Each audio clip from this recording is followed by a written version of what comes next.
వేదికను అలంకరించిన పెద్దలకి, సభకు విచ్చేసిన కూటమి నాయకులకి, కార్యకర్తలకి, అభిమానులకి, నా బీసీ కుటుంబ సభ్యులందరికీ పేరు పేరున నమస్కారాలు. ఇక్కడ చాలామందికి గళ్ళా మాధవి అంటే తెలీదు అని ఒక మాట విన్నాను. క్లుప్తంగా 2 నిమిషాలు గళ్ళా మాధవి ఎవరో చెప్తాను.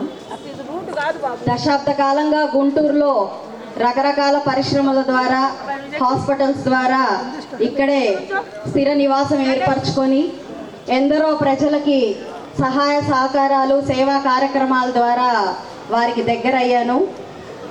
మా సంస్థల ద్వారా ఎంతోమందికి ఉద్యోగ అవకాశాలను ఇచ్చాము. ట్రస్ట్ ద్వారా పేద ప్రజలకి విద్యను కల్పించాము. హాస్పిటల్స్ ద్వారా ఎంతోమంది పేదలకి ఉచిత వైద్యాన్ని అందించాము. ఎంతోమంది ప్రజలకి మేము చాలా చేరువయ్యాము. వారంతా మా కుటుంబ సభ్యులలాగా మేము ఇప్పటి వరకు చూసుకుంటూ వచ్చాము.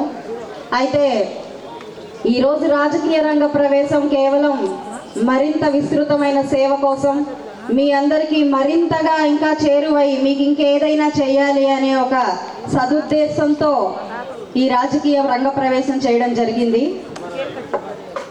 ఒక మహిళగా, ఒక బీసీ మహిళగా నన్ను గుర్తించి ఈరోజు చంద్రబాబు నాయుడు గారు, పవన్ కళ్యాణ్ అన్న, లోకేష్ అన్న, మన మోడీ గారు ఒక కూటమిగా ఏర్పడి నన్ను ఒక కూటమి అభ్యర్థిగా ఎంపిక చేయడం జరిగింది. బీసీలు అంటే చంద్రబాబు నాయుడు గారికి, కూటమికి ఎంత ప్రియమైన వారు అని అంటే దానికి నిలువెత్తు నిదర్శనం నేనే. నాకు ఇచ్చిన ఈ టికెట్టే వారికి వారి నిబద్ధత, బీసీల పట్ల నిబద్ధతను తెలియజేస్తూ ఉంటుంది. సమాజంలో బీసీ అంటే బ్యాక్వర్డ్ క్యాస్ట్ కాదు, సమాజానికి ఇది బ్యాక్ బోన్ అని నమ్మే వ్యక్తులలో నేను ఏకైక ప్రథమ వ్యక్తిని. ఒక బీసీనైనా కూడా ఉన్నత విద్యను అభ్యసించి ఎన్నో రకాల పదవులను అధిరోహించి ఈరోజు మీ ముందుకి మరింత విస్తృత సేవ చేయాలనే దృక్పథంతో, కేవలం సేవే ప్రజలని అభ్యున్నతికి, అభివృద్ధికి దోహదం చేస్తుంది అన్న ఏకైక లక్ష్యంతో మీ ముందుకు వచ్చాను. మీ సోదరిని, మీ కుటుంబ సభ్యురాలని, మీ చెల్లమ్మని ఖచ్చితంగా మీరందరూ ఆశీర్వదిస్తారు అనే ఏకైక నమ్మకంతో ఈరోజు మీ ముందున్నాను. అయితే గడిచిన 5 ఏళ్ల జగన్మోహన్ రెడ్డి గారి పాలనలో అత్యంతగా నష్టపోయిన సామాజిక వర్గం బీసీ సామాజిక వర్గం మాత్రమే.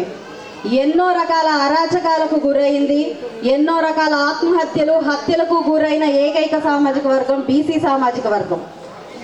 అలాంటి ద్రోహికి ఈరోజు అంటే ఒక పిల్లి కళ్ళు మూసుకొని పాలు తాగుతున్న రీతిలో నేను మీకోసం ఉన్నాను, ఒక్కడినే వస్తున్నాను, నన్ను ఆదరించండి, అవ్వాతాతల కోసం నేను చాలా కృషి చేస్తున్నాను అని కళ్ళబొల్లి కబుర్లు చెప్పుకుంటూ ప్రజల మధ్యలోకి వస్తున్న గత నాయకుల్ని మీరందరూ తరిమి కొట్టాలి అని నేను అందరినీ అభ్యర్థిస్తున్నాను.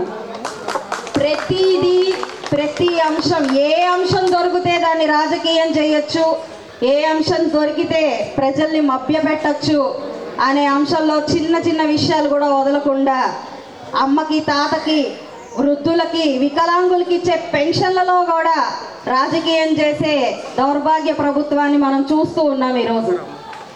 నన్ను చాలామంది మీరు కొత్త, ఎవరికి తెలీదు, మీ మొహం ఎవరికి తెలీదు అని వింటూ ఉన్నాను. అసలు గత ప్రభుత్వం ఏ మొహం పెట్టుకొని ప్రజలందరి ముందు వస్తుందో ఒకసారి నేను అడుగుతున్నాను. ఇన్ని రకాల అరాచకాలకి ఒడిగట్టి, ఇన్ని రకాల అబద్ధపు పాలనతో ఎప్పుడూ ప్రజల్ని పట్టించుకోకుండా, వారి అభ్యున్నతి కోసం ఏనాడు ఆలోచించకుండా, రాష్ట్ర అభివృద్ధి అనేది వారి మనసుల్లోనే లేని ప్రభుత్వాన్ని మనం ఇప్పుడు దాకా చూసాం. అదే ప్రభుత్వం ఈరోజు నేను ఉన్నాను అని వస్తూ ఉంటే ఏ రకంగా ప్రజలందరూ ఆదరిస్తారు? ఇంత విఘ్నత గల్ల, విద్య గల్ల గుంటూరు పశ్చిమ నియోజకవర్గ ప్రజలు అలాంటి ప్రభుత్వాన్ని, నాయకత్వాన్ని ఏ రకంగా ఆదరిస్తారు అని నేను ఒక చిరు ప్రశ్న మీ అందరికీ వేస్తున్నాను. ఈరోజు మా నాయకత్వంలో ఒక విజన్ ఉంది. ఒక పదవులు నాకు అవసరం లేదు, ప్రజా శ్రేయస్సే ముఖ్యం అనే ఒక దృఢ సంకల్పం ఉంది. రాష్ట్ర అభివృద్ధి చెయ్యాలి అని ఒక విపరీతమైన విస్తృత సంకల్పం ఉంది. ఇంత దృఢ నిశ్చయమైన నాయకత్వంతో వస్తున్న నన్ను ఖచ్చితంగా మీరందరూ ఆదరాభిమానాలతో ఆహ్వానిస్తూ ఆశీర్వదిస్తారని కోరుకుంటూ పేరు పేరున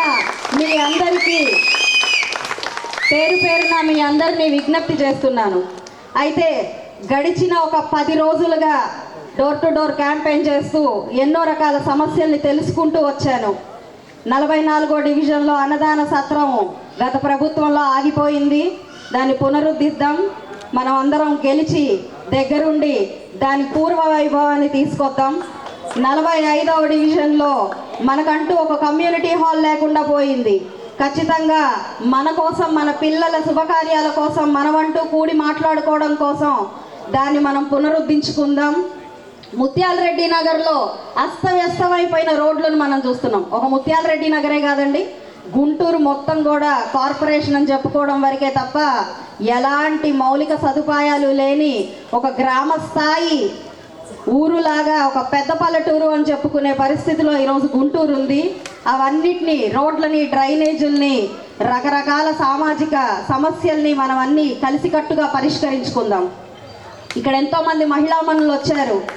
ఈరోజు మహిళగా నాకు ఇచ్చిన ఈ గుర్తింపు ప్రతి ఒక్క మహిళది అని నేను చెప్తున్నాను. నన్ను మీరు గెలిపించుకుంటే మీరందరూ గెలిచినట్టే. కాబట్టి ఇంకొక మరో విషయం, ఎంతోమంది మేము చాలా పనిచేసాం, పార్టీ కోసం పనిచేసాం, ప్రజల కోసం పనిచేసాం ఇక్కడని ఎంతోమంది కార్యకర్తలు వారి బాధను వ్యక్తం చేస్తున్నారు.